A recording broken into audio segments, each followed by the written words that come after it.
April 2 ലോക autism അവബോധ ദിനമായി ആചരിച്ചു വരികയാണ്. ഓട്ടിസം സ്പെക്ട്രം ഡിസോർഡർ എന്നതിനെക്കുറിച്ച് അവബോധം വളർത്തുക എന്ന ലക്ഷ്യത്തോടെയാണ് എല്ലാ വർഷവും ലോക ഓട്ടിസം അവബോധ ദിനം ആചരിക്കുന്നത്. ഓട്ടിസം ഒരു രോഗമല്ല, ഒരു അവസ്ഥയാണ്. വളർച്ചാ വികാസത്തിൽ തലച്ചോറിനുണ്ടാകുന്ന വൈകല്യങ്ങളാണ് ഓട്ടിസം സ്പെക്ട്രം. ആശയവിനിമയ ശേഷി ഇല്ലാതിരിക്കുക, സമൂഹമായുള്ള ഇടപെടലുകളിൽ വിമുഖത കാണിക്കുക, ഭാഷാവൈകല്യം, ആവർത്തിച്ചുള്ള പെരുമാറ്റം എന്നിവയൊക്കെ ഓട്ടിസത്തിന്റെ ഭാഗമാണ്.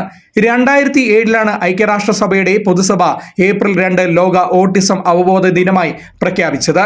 ഓട്ടിസം സ്പെക്ട്രം ഡിസോർഡർ ഉള്ള വ്യക്തികളെക്കുറിച്ചുള്ള അവബോധം വളർത്തുന്നതിനും സ്വീകാര്യത പ്രോത്സാഹിപ്പിക്കുന്നതിനുമാണ് ഈ ദിനം സമർപ്പിച്ചിരിക്കുന്നത്. ഓട്ടിസം ബാധിതരായ കുട്ടികൾക്കായി പ്രത്യേക പരിചരണമൊരുക്കുന്ന പുനലൂർ നഗരസഭയുടെ നേതൃത്വത്തിൽ പുനലൂർ ആരംമുന്നിൽ പ്രവർത്തിക്കുന്ന പ്രതീക്ഷ ബഡ് സ്കൂളിൽ 50ഓളം കുട്ടികളാണ് നിലവിൽ പഠിക്കുന്നത്. 2019 ഫെബ്രുവരി 1 പ്രതീക്ഷ ബഡ് സ്കൂൾ ആരംമുന്നിൽ പ്രവർത്തനം ആരംഭിച്ചത്. തുടക്കത്തിൽ 4 കുട്ടികളാണ് ഇവിടെ ഉണ്ടായിരുന്നത്. പിന്നീടാണ് കൂടുതൽ കുട്ടികൾ ഇവിടേക്ക് എത്തിച്ചേർന്നത്. സാധാരണ സ്കൂളുകളിൽ പോകുന്ന കുട്ടികൾ അവധിക്കാലം എത്തുമ്പോഴാണ് പ്രതീക്ഷയിലേക്ക് എത്തുന്നതെന്നും ഡാൻസിലും പാട്ടിലും ചിത്രരചനയിലും പ്രാഗൽഭ്യം തെളിയിച്ച നിരവധി കുട്ടികൾ ഇവിടെ ഉണ്ടെന്നും പ്രതീക്ഷയിലെ കവിത ടീച്ചർ ഫോക്സ് TV ന്യൂസിനോട് പറഞ്ഞു. ഞാൻ 6 വർഷമായിട്ട് ഈ പ്രതീക്ഷ ബഡ് സ്കൂളിലെ ടീച്ചറായിട്ട് വർക്ക് ചെയ്യാണ്. 2019 ഫെബ്രുവരി 1 നമ്മുടെ സ്കൂൾ സ്റ്റാർട്ട് ചെയ്തത്. തുടക്കത്തിൽ 4 കുട്ടികളെ ഉണ്ടായിരുന്നുള്ളൂ. പിന്നെ ക്രമേണ 50 കുട്ടികളോളം ഇവിടെ അഡ്മിഷൻ എടുത്തിട്ടുണ്ട്. അപ്പോൾ ഡെയിലി വരുന്ന കുട്ടികൾ 20 പേരുണ്ട്. അതിൽ പലതരം ഡിസബിലിറ്റീസ് ഉള്ള കുട്ടികളാണ്. MR, ഓട്ടിസം, CP, അങ്ങനെ പലതരം ഡിസബിലിറ്റീസ് ഉള്ളവരാണ് നമ്മുടെ സ്കൂളിൽ എത്തുന്നത്. ഇന്ന് വേൾഡ് ഓട്ടിസം ദിനമായിട്ട് നമ്മുടെ 2 കുട്ടികളാണ് ഇന്നിപ്പോൾ ഓട്ടിസം ഉള്ളവർ എത്തിയിട്ടുള്ളത്. അത് അവർ നന്നായിട്ട് ചിത്രം വരയ്ക്കുന്നവരാണ്. പലതരം കഴിവുള്ള കുട്ടികളാണ്. ഡാൻസ് കളിക്കാനും പാട്ട് പാടാനും ഒക്കെ കഴിവുള്ള കുട്ടികളുണ്ട്. കൂടുതലും വെക്കേഷൻ ടൈമിലാണ് നമ്മുടെ കുട്ടികൾ എല്ലാവരും എത്തിച്ചേരുന്നത്. അല്ലാത്ത ദിവസങ്ങളിൽ നോർമൽ സ്കൂളിൽ പോകുന്ന കുട്ടികൾ വെക്കേഷൻ ആകുമ്പോൾ എല്ലാവരും നമ്മുടെ സ്കൂളിൽ എത്താറുണ്ട്. ഇന്ന് വളരെ കുറവ് കുട്ടികളാണ് എത്തിയിട്ടുള്ളത്. നമ്മുടെ സ്കൂള് ഈ 6 വർഷമായിട്ട് വളരെ നല്ല രീതിയിൽ പ്രവർത്തിച്ചു പോകുന്നുണ്ട്. വന്നതിലും ഒരുപാട് മാറ്റങ്ങൾ നമ്മുടെ കുട്ടികൾക്ക് ഉണ്ടായിട്ടുണ്ട്.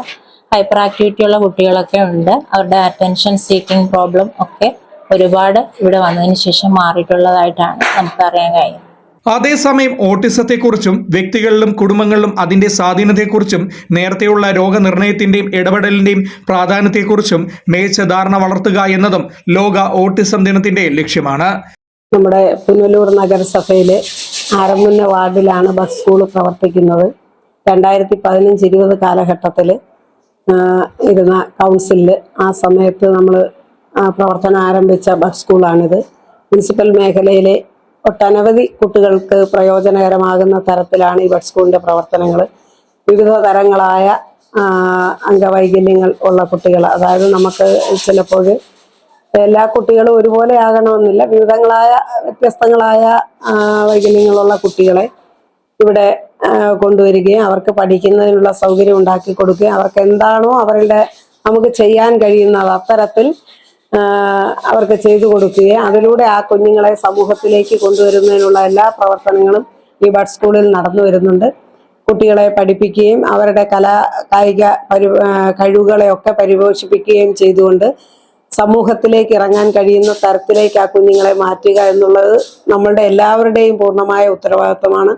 അതിൽ നഗരസഭ എടുത്ത പ്രത്യേക താല്പര്യത്തിന്റെ അടിസ്ഥാനത്തിലാണ് നമുക്ക് ഈ ബഡ് സ്കൂൾ പ്രവർത്തനം ആരംഭിക്കാനും ഇതുവരെ ഇത് നടത്തിക്കൊണ്ടു പോകാനും കഴിയുന്നത്.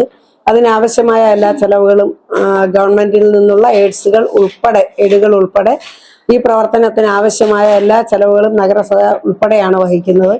നഗരസഭയുടെ ഒരു പ്രവർത്തന മികവ് കൊണ്ടാണ് ഈ സ്കൂളിനെ ഇവിടെ നമുക്ക് നടത്തിക്കൊണ്ട് പോകാൻ കഴിയുന്നത്. കുട്ടികളെല്ലാം ഓട്ടിസത്തിന്റെ കാരണങ്ങൾ ഇതുവരെ ആധികാരികമായി നിർണ്ണയിക്കാൻ കഴിഞ്ഞിട്ടില്ല. ഇന്നത്തെ കാലത്ത് ഓട്ടിസം ബാധിതരായ കുട്ടികളുടെ എണ്ണം വളരെ കൂടുതലാണ്.